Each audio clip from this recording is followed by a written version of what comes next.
Ladies and gentlemen, boys and girls, welcome back to the Simplicity Group YouTube channel. Today I wanted to go over how to design policies for your token economy. Now, a policy is the number that explains the value of some, certain economic flow.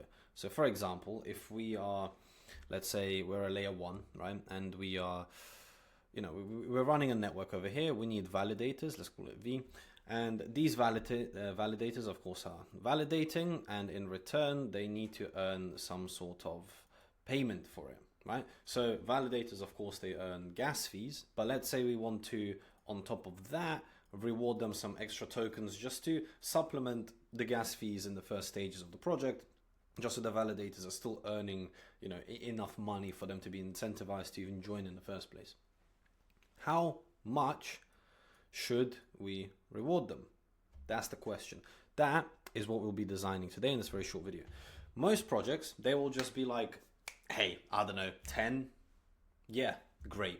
That's it. That's the extent of it. They'll give them 10 tokens and that's it. How much value there is, how much you're emitting, like in terms of inflation, is it too high? Is it too small? Are you rewarding people enough? It doesn't matter. They don't care. It's 10.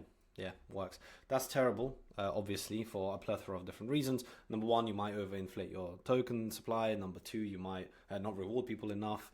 Number three, you might just completely screw over your allocations of the tokens and you don't have enough elsewhere. There's so many problems and it's just terrible, but this is what most projects do.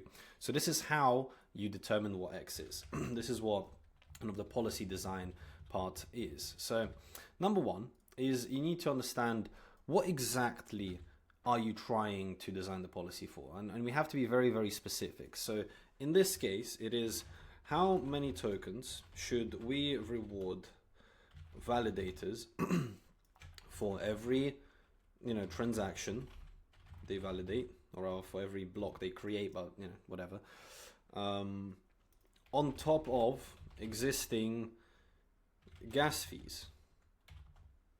That's the question.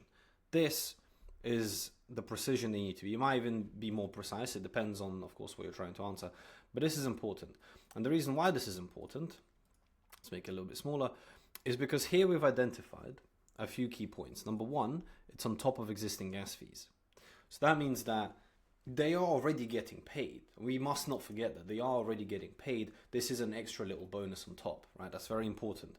Number two, it's for every transaction, right? We're not rewarding them on a daily basis. We're not giving them an airdrop at the beginning of the, of the project. It's for every single time they validate, how much extra are they getting?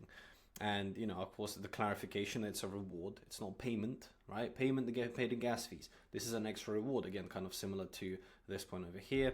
And how many tokens? We're talking about tokens over here, right? This isn't, you're not rewarding them in stable coins, or if you're doing an application on Ethereum, right, you're not rewarding them in Ether, specifically your token.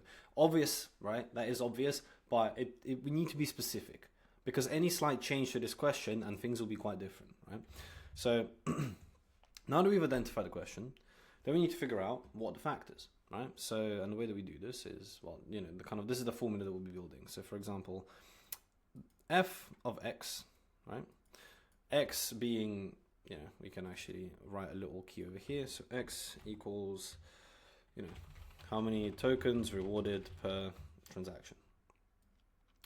So that's what x is. So the formula for the function of x, right? So how much x is equal to depends on a few factors, right? So for example, a times b minus c. These are the factors. The question is, how do we figure them out? This is my personal favorite message. This is spilling the secret sauce here. I use the min-max method. The min-max method is like this. You think of an extreme, and then you think about what's wrong with it. So, for example, why can't we reward validators? Why not reward them, 1 billion tokens, right? Why not? Okay, there's a few problems with that. Number one, let's say your total supply is 10 billion. And in fact, yeah, let's say your total supply is 10 billion, right? So this means if we're rewarding them 1 billion tokens per transaction, the first problem is we run out of tokens. So there's no allocation left for other tranches. So that's one problem. Number two is we're rewarding them far too much money, right? In dollar terms. What else is the problem? Rewarding them 1 billion tokens. They become profitable too quickly. No incentive alignment. We're rewarding them far too much dollars, so that's a problem because of inflation. As in you're emitting so many tokens, right? This is a problem. They become too profitable because let's say you buy, how many tokens you need to stake. Let's say it's $100,000 worth of tokens, right? You buy that in order to to become a validator. If you earn that in 1 month, and after 1 month you're profitable, like fully, you recovered the initial investment, although you never really paid for it anyway. What that means is, give it 3 months, and I don't care if I'm malicious. I already 3x'd my investment. Well, if anything, I've infinity x'd, because obviously I didn't actually pay anything to begin with. I've just bought the tokens and staked them, and then I can just sell them anyway, so who cares, right? So there's no actual upfront cost. The only upfront cost is, potentially asset risk if the value of the stake token goes down, whatever. If in 3 months I've already 3x'd my initial cost, I don't care. I can be malicious if I wanted to. Like I know I'm earning a lot of money here, but also there's no particular risk. The whole aspect of staking tokens is so that if you are malicious, you would be slashed. But why would you care about that if I already made 3 times my investment in 3 months? I don't care if I'm slashed. I made 3 times more, So incentives completely out of whack, right? There's no reason for anyone malicious to not be malicious. These are 3 problems that I can just think of off the dome. Okay, that has given us a few factors, right? So for example, factor number 1 that we have gotten out of here is we need to make sure that it's not above a certain percent allocation. And N is going to be your total token supply minus your other allocations, and I'll give you N. So what this means is, let's say you need to raise $10 million, right? Which is obviously obscene, but let's just say you need to raise $10 million for whatever reason. You know that you don't really have a choice in having a valuation of the token at launch be like more than, I don't know, like 200 million, right? You need to start smaller. Maybe you've done some rough maths. Maybe you read my other article on how to value tokens. Maybe you understand that you're not going to launch on Binance and Bybit, but you're going for the lower, kind of the smaller exchanges, maybe like KuCoin, BitGet, etc., right? You know that your valuation needs to be quite small, which means that you need to allocate around, maybe 20%, 25, maybe even 30% to fundraising. Cool. You know for a fact that you need to allocate between like 5 to 8%, maybe a little bit more depending on what you're doing, your strategy, etc., to your liquidity. You want to allocate maybe 10 to 15% to the team, and then a little bit more to advisors. Maybe you have some deals for potential partnerships and integrations, so you need to allocate some percent there. Your marketing department will probably require some tokens for an airdrop potentially, right? So all of these kind of necessary other allocations, maybe they add up to 70%. Well, that means that N is therefore 30%. So you know that you cannot have N be greater than 30%. Good, we're making some progress. Now, we're rewarding them far too much in terms of the inflation, right? So logic is that, you don't want to reward them too much. Now, what does too much actually mean, right? Too much means, in terms of inflation, it's, again, you read an article on how to value tokens, right? Maybe you saw my presentation on how to build token economies, about 3/4 of the way through. I talk about balancing your supply side with the demand side.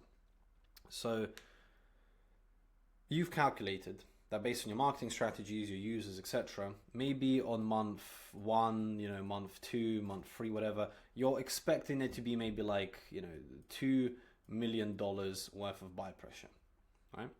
You know that from all the other tranches, from investors, etc., they will be selling around $1 million worth of tokens per month, right? And you can work this out. If you break down your emissions month by month, you can see the total sell pressure. This is actually all in our free Tokenomics template, so link will be in the bottom. Feel free to download it and use it. It's very good. Check out the video on how to use it as well. It's in the YouTube channel. You have 1 million left, right? Well, okay. So now we know that we cannot have more than $1 million be unlocked or rather given to the validators to be sold each month. You know, however long that takes the 30% to go, you know, to finish, that's how long it takes. But we know we cannot give more than $1 million per month. So again, now we have another maximum, right? So then this can be, if we go back here, this can be, you know, it cannot be more than Z. It cannot be more than Z dollars per month. There you go. They become too profitable too quickly. It's you know, so as I was saying before, in this case, kind of tied to Z, but here what we want to look at is, okay, what is the staking requirement? So we have S. S is the staking requirement, right? If the staking requirement is maybe 10K, you know, $10,000, okay, fine. How long does it take an Ethereum validator to become profitable? How long does it take a Sui validator to become profitable? Solana, Sei, Aptos, Algorand, whatever it is. I've done the research. It's about 2 to 4 years on average, right? Of course, it depends on the token price, the market conditions, network usage, etc. Roughly, super roughly speaking, it's about 2 to 4 years. If the cost to become a validator is 10K, we know that realistically, each month, we shouldn't be rewarding them more than 10K divided by 24, right? Because that's 2 years, which off the top of my head is $416. $416. There you go. So if the validator stake cost is 10K, we don't really want to be rewarding them more than $416. Now, remember, that's what this is on top of existing gas fees, right? So what we do is we do your gas fee revenue minus, or rather 416 minus your gas fee revenue equals our maximum. Again, so here we know that this cannot be more than this maximum amount. And there you go, we have our factors, right? Now we look at the other side and we say, why not one token? Just one token. Well, number one is we do want them to have some sort of revenue. We do want some dollar revenue, right? Otherwise, they're just not going to come. If they're only being rewarded one token per transaction, which in this case will be equivalent to, you know, 0.001 cent. Yeah, sure, they're earning some gas fees, but what if it's not enough, right? So we do want them to earn some money. Why else can it not be one token? That's pretty much the only reason, to be honest. The only problem with it being very small is that they just don't earn enough. Now, this is very similar to basically what we were talking about here, in terms of we're rewarding them too much and they become profitable too quickly. Well, you know, this is kind of like the inverse. You don't want it to be greater than M. You also don't want it to be much less than M, right? So M is kind of like your maximum, but it's also kind of like the minimum. So it basically should be M, right? This is your formula. And there you go. And, you know, based on this, we can now put all of this together into our function. And, well, first of all, we quantify this, right? All of this is us quantifying it. We can now put this all into the function and we can create a formula. Realistically, this is the main part. You know, how much the maximum of 30%, the maximum of $416, right? Those are key. But realistically, this is the main thing. It's, we cannot give away more tokens than people can buy, right? We do not want to have a system where the token price is dropping. First of all, marketing doesn't look great. Second of all, most importantly, these guys are validators. They bought tokens and they've staked them. If the value of those tokens is going down, it doesn't matter what you're rewarding them with. They're losing money. Of course, if the value of the token is going down more than you're rewarding them. So the token price dropping is a very big problem for us. So we want to make sure that we do not overinflate the token where it's not necessary. And if this is the maximum number, if they are earning $416, that's enough for them to earn. What we do is we calculate what the gas fee is.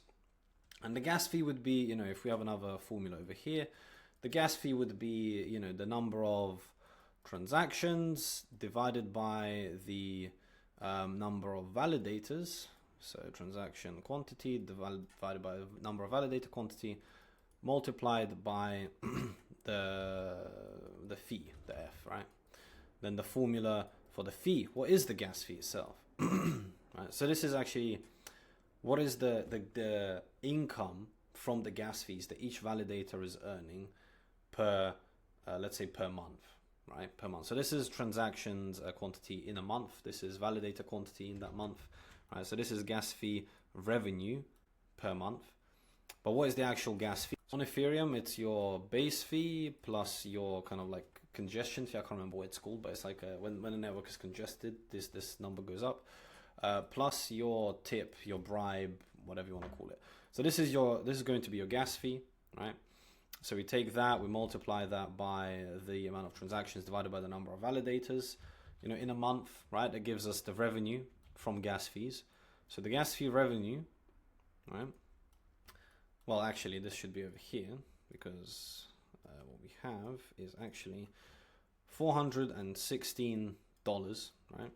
And we can put this $416, we can take the formula, right? We can say the staking requirement, right? Or let's just do S.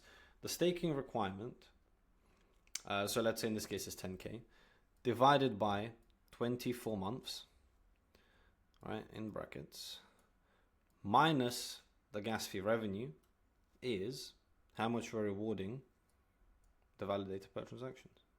Now this is of course per month, right? This gas fee revenue is per month, so realistically the staking requirement, I'm not sure, for the video it's not really important, but like you need to make sure that all the timelines are in order, right? It's all monthly, daily, whatever. But this is kind of like the core formula.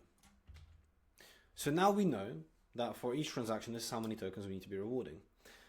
And the reason why we make the formula is fundamentally, you might not have the inputs right now, right? The project, it just doesn't have the data. You haven't done the testnet.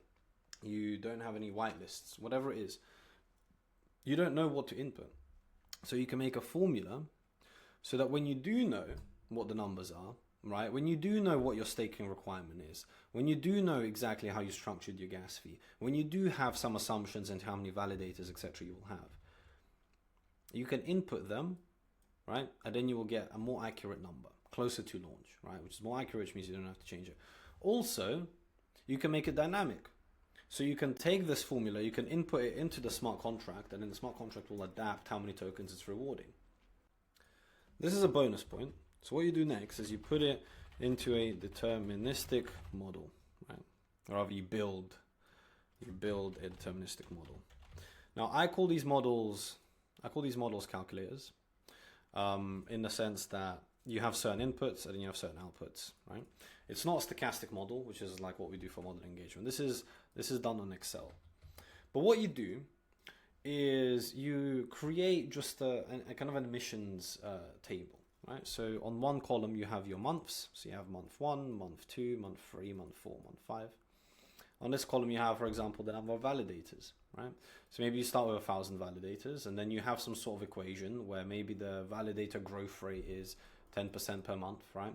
So then this month you'll have 1,100, this month you'll have 1,210, blah, blah, blah, blah, right? And then it goes on.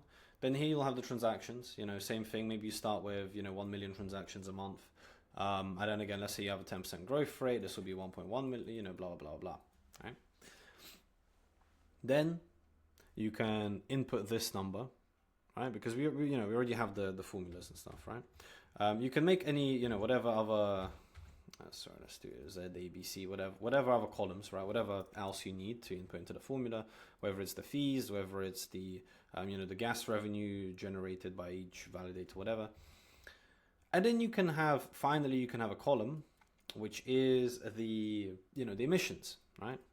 So emissions column, where each cell will be basically this formula. Maybe not that specific one, as I said, that might not be the most accurate one, but it will be, okay, factoring in all of these things, right? So A, B, C, D, whatever. This is how many tokens we have emitted that month towards the validators. And now what you can see is you can see based on this column, right? Based on all the information in this column, you can see, okay, if I scroll down a little bit, then I can see by month 17, I actually reach, you know, we had a supply of 10 billion, right? I actually reach 3 billion tokens by month 17. Uh-oh, that's not good, right? Or maybe that is good. Maybe, you know what, instead of making it month 17, by month 7, I reach 3 billion tokens. That's not good. Because remember, we have a maximum. This maximum isn't in this formula, but it's still a maximum, right? We can't go above 30%. And we reach it in 7 months. That's not good. So now we know, okay, well, this formula is good, but we've reached the maximum, so now we have to change it a little bit. Now maybe instead of rewarding, maybe the answer to this, you know, to this equation was, you know, 3 tokens per transaction or something, right? If it's 3 tokens, well, 7 months is not enough time. We actually want to sponsor, you know, we want to sponsor validators for the first year, maybe at least 12 months, right, is what we need. Okay, why don't we make this, instead of 3, we make this 2.4. We try that. Okay, we run out of tokens by month 11. We reach 3 billion now. Maybe we try 2.3. Bang. Month 12, we've reached 3 billion. Perfect. There's your number. Right? So you build this kind of deterministic model, or a calculator, simply put, which basically just has a bunch of inputs, right, for all of these validators, transactions, etc., has a bunch of inputs. And then outcome is your emissions. It's your, maybe you can have a column for revenue. You can have a column for, you know, revenue for validators, one revenue for the company, whatever it is, right? And you can see everything else. You can see how quickly you emit the tokens. You can see how much revenue they're making. Then from that, you can create some charts. You can visualize it all. You can understand what's going to happen. And you have now figured out how many tokens you should reward your validators with as an extra bonus on top of existing gas fees for every transaction. This is how we think about policies at Simplicity Group. Every single thing here has its own policy. You know, the gas fee, the, you know, for example, the staking requirement, of course, the rewards, all of these things, they should have some sort of policy. They should have some sort of logic behind them, some sort of formula, some sort of maths that the developers can use and input. Otherwise, what are you doing? You're just throwing numbers at the wall and seeing if it sticks. And it doesn't. It never does, right? So hopefully this was helpful. This is our secret sauce to some extent, but, you know, message, of course, there is a lot more here that goes on to this. This is a high level understanding. So feel free to, you know, message us if you want some help, or if you want, you know, experts to do this for you, and we'll be happy to assist. Make sure to check out the template down below and the other YouTube videos, and have a great day.